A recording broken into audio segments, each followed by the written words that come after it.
Pirezidaantiin naannoo Tigraay du'eera kan jedhame olola Dr. Dabratsiyoon Gabramikaa'el fayyaa guutuu qaba jechuun biiroon dhimmoota kominikeeshinii mootummaa naannoo Tigraay ibse. Lammiileen Itoophiyaa Suudaan jiran rakkoo hamaa keessa jira jedhu. Jeneraal Khaliifaa Hafrat yeroo gabaabaa keessatti magaalaa guddoo Liibiyaa Tiripooliin harka kennatti galchine jechuun waraana labsan odeeffannoo jedhuu fi kanneen biroos qabannee isiniif dhiyaannirra. Nagaa isin dagannee akkam jirtu daawwattoota hordoftoota keenyaa nageenyi rabbii guddaan bakkuma isin jirtanitti isin haa jiraatu jecha AGM irraa odeeffannoo qabannee isin dhiyaanneerraa odeeffannoo guyyaa irraa kan isinitti himuu an Tolchaa Huseenii hanga xumura qophii keenyaatti nu faana turaanis affeerraa kenna. Sadarkaa itti aanaatti pirezidaantiin naannoo Tigraay Dr. Dabratsiyoon Gabramikaa'el saba hin beekamneen du'uu TV'n waaltaa erga gabaasee booda dubbichi dubbii sobaa waan ta'eef waca guddaa kaasuun ajandaa biyyoolessaa ta'ee jira. TV'n waaltaa odeeffannoo maddi isaa hin beekamne eessaa akka fuudhee rabbi haa beeku lafumaa ka'ee sadarkaa itti aanaatti pirezidaantiin naannoo Tigraay Dr. Dabratsiyoon Gabramikaa'el boqachuu karaa fuula peejii Facebook isaatiin gabaasichis akkas jedham. ሰበር ዜና የትግራይ ክልል ርዕሰ መስተዳደር የሆኑት ዶክተር ደብረጽዮን ገብረሚካኤል ባልታወቀ አደጋ ህይወታቸው ማለፉን መቀሌ ከሚገኝ ሪፖርተራችን ሰምተናል። ዝርዝር መረጃውን ከጥቂት ቆይታ በኋላ ይጠብቁን። ዋልታ ኢንፎርሜሽን ማዕከል ለመላው የኢትዮጵያ ህዝብና ለቤተሰባቸው መጽናናትን ይመኛል። ገረፋን ኦሮሞቲ ዮጅጅረሞ ኦዱ ሲምብርቱ ጅቹን ከን ኤገሌ TV'n ዋልታ pirezidaantiin naannoo Tigraay Dr. Dabratsiyoon Gabramikaa'el balaa sababni isaa hin beekamneen boqatu riippoortara keenyaa Maqalee jirurraa dhageenye jirra. Bal'ina isaa seeraan jala buunee hordofnee isiniif gabaafna. Uummata Itoophiyaa hunda dabalatee firaa fiixaa isaaniitiif obsa hawwina jechuun oduu hangana ga'u kana gabaase. Waaltan oduu kanaan namoonni jibba uummata Tigraay qaban keessattuu dhalattoonni Amaaraa hedduun gammachuu isaanii ibsataa kan turan yoo ta'u uummata Tigraay dabalatee namoonni hedduun rifachuu isaanii maxxansaalee garagaraa irraa hubachuu dandeenyeet jirra. Dhugummaa dubbii kanaa mirkaneeffachuuf namoonni hunduu yaadaa fi qalbiin gurri isaanii gara Maqaleetti naannahee osoo jiru biiroon dhimmoota kominikeeshinii naannoo Tigraay ibsa gabaabaa baase. Ibsichis gabaabinaan akkas jedha. Biiroon dhimmoota kominikeeshinii naannoo Tigraay barreeffama TV'n waaltaa karaa fuula Facebook isaatiin dhimma pirezidaantii naannoo Tigraay ilaalchisee facaasee kan dhugaa irraa fagaate soba guddaa ta'uu beeksisuun dhimmicha mootummaan naannoo Tigraay akka salphaatti kan hin laalle ta'uu ibse. Uummanni keenya pirezidaantiin keenya yeroo ammaa kana fayyaa guutuu isaanii waliin jiraachuu akkasuma hojii uummataa irra jiraachuu beekee olola jettee miidiyaatiin akka irrifannee isin beeksisuu barbaannas jedhe. Osuma kanaan jiru ammas TV'n waaltaa barreeffama isa duraa san kaasee barruu biraa maxxanse. barreeffamnis akkas jedha. ክቡራን የፌስቡክ ገጻችን ተከታታዮች ከደቂቃዎች በፊት በፌስቡክ ገጻችን ከትግራይ ክልል ምክትል ርዕሰ መስተዳደር ዶክተር ደብረጽዮን ገብረሚካኤል ጋር በተያያዘው ተላልፈው የነበረው መረጃ ከተቋማችን እውቅና ውጭ እየተላለፈ መሆኑን እንድታውቁልን እንጠይቃለን። በተፈጠረው ነገር ይቅርታ እየጠየቅን ጉዳዩ እንዴት እንደተፈጸመ አጣርተን የምንገልጽ መሆኑን ከወዲሁ እናስታውቃለን። ገረፋን ኦሮሞቲ ዮጅጅሩ hordoftoonni keenya Facebook irratti TV waaltaa hordoftan odeeffannoo waa'ee pirezidaantii naannoo Tigraay ilaalchisee daqiiqawwan muraasa dura karaa fuula Facebook keenyaatiin maxxansine beekamtii dhaabbata keenyaatiin ala akka ta'e akka nu hubattan isin beeksisuu barbaanna. Waan ta'eef dhiifama gaafataa dogongorri kun akkamitti akka uumame qulqulleeffannee kan isin beeksifnu ta'us isin hubachiisuu barbaannas jedhan. Ajaa'iba! amma kun maal jechuudha? Dubbiin waaltaa kana booda maaltu jira? Deebii isinumaaf dhiifna.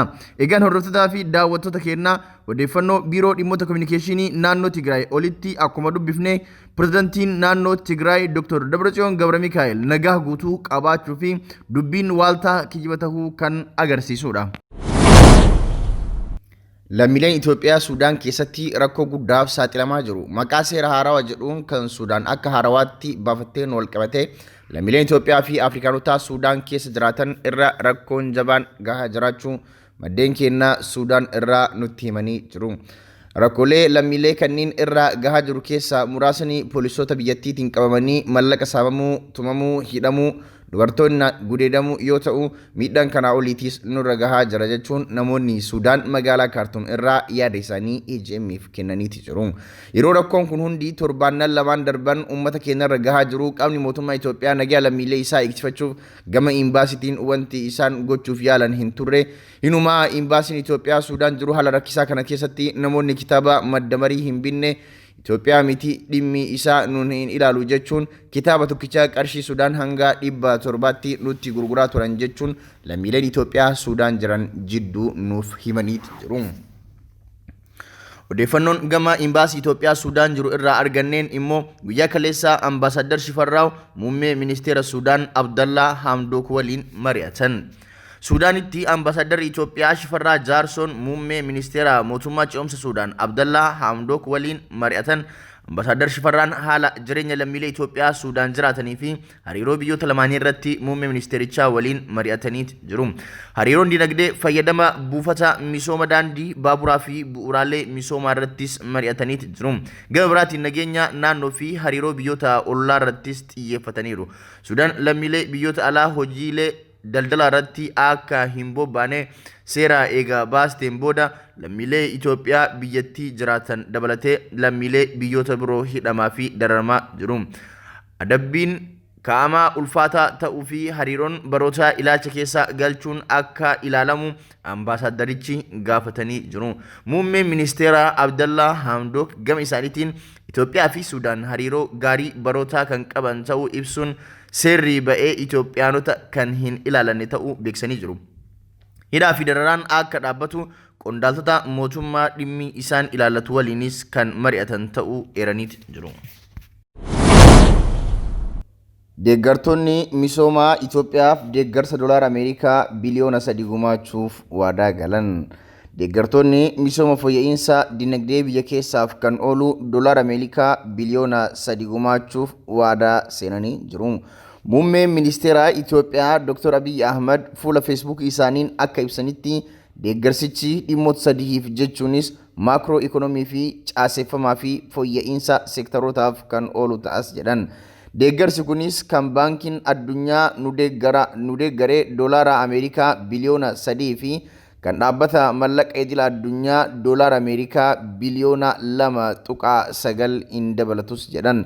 Deeggarsa gamtaan Arabaa fi Saud Arabiyaas ni dinqisiifannaa jechuun dhaabbata biyyoota gamtoomaniitii fi IBI irraas deeggarsa dabalataa ni argannaa jenneet abdannas jedhaniiru. Gareen aadaa Itoophiyaa gara Eertiraa imaluuf jedhama. Garichi ministeera deetaa ministeera aadaa fi turizimii Federii Addee Buzunash Masaratiin kan durfamu yoo ta'u, ministeerri dhimma alaa ministeera aadaa fi turizimii tiyaatira biyyoolessaa weellistoota bebbeekamoo fi baandii jaanoo kan hammate miseensota 60 kan qabatedha. Gareen kun torbaan tokkoof kan turu qophii muuziqaa dhiyeessuuf muddee 6 bara 2012 akka lakkoofsa Habashaatti gara Eertiraatti imala.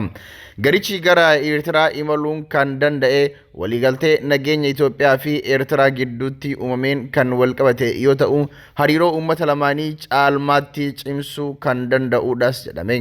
Gareen kun magaalaa Asmaraa dabalatee magaalota akka Kaaraanii fi Mitsuwaatti qophii muuziqaa akka dhiyeessu ni eegama. Dhaabbata mootummoota gamtoomaniin kan deeggaramtu teessoon mootummaa Liibiyaa kan taate magaalaan Liibiyaa guddittiin Tripol to'annaa jala oolchuuf Jeneraal Khaliifaa Haftar ajaja dabarsanii jiru.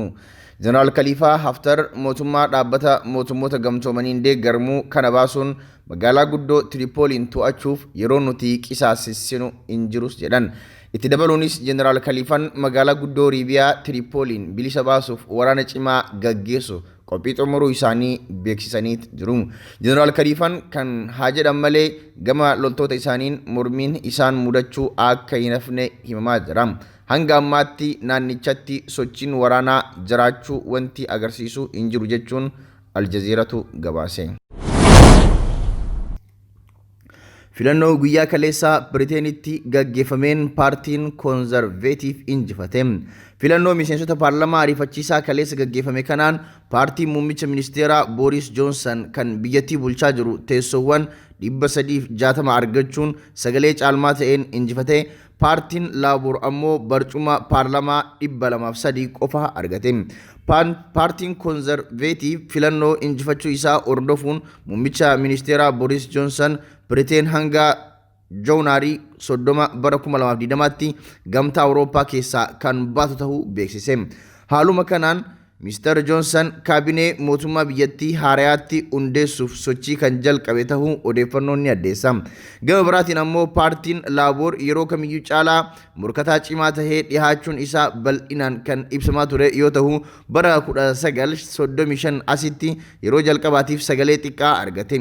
Hoogganaan paartilee Laaboor Jereem Korbeen filannicha irratti akka yaadametti injifatee mootummaa haaraa hundeessuu dadhabuun kan isa gaddise ta'uu ibsuun paartiin Laaboor akka waliigalaatti sagalee uummata Biriteen ibsuu danda'uu isaatiin kan itti boonu ta'uu beeksise.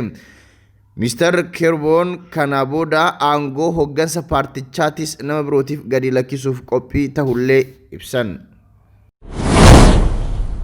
Egaan daawwattoota fi hordoftoota keenyaa odeeffannoon guyyaa irraa qabannee isiniif dhiyaanne kanuma bor sagantaa birootiin hanga walitti deebinutti nagaan nuuf tura.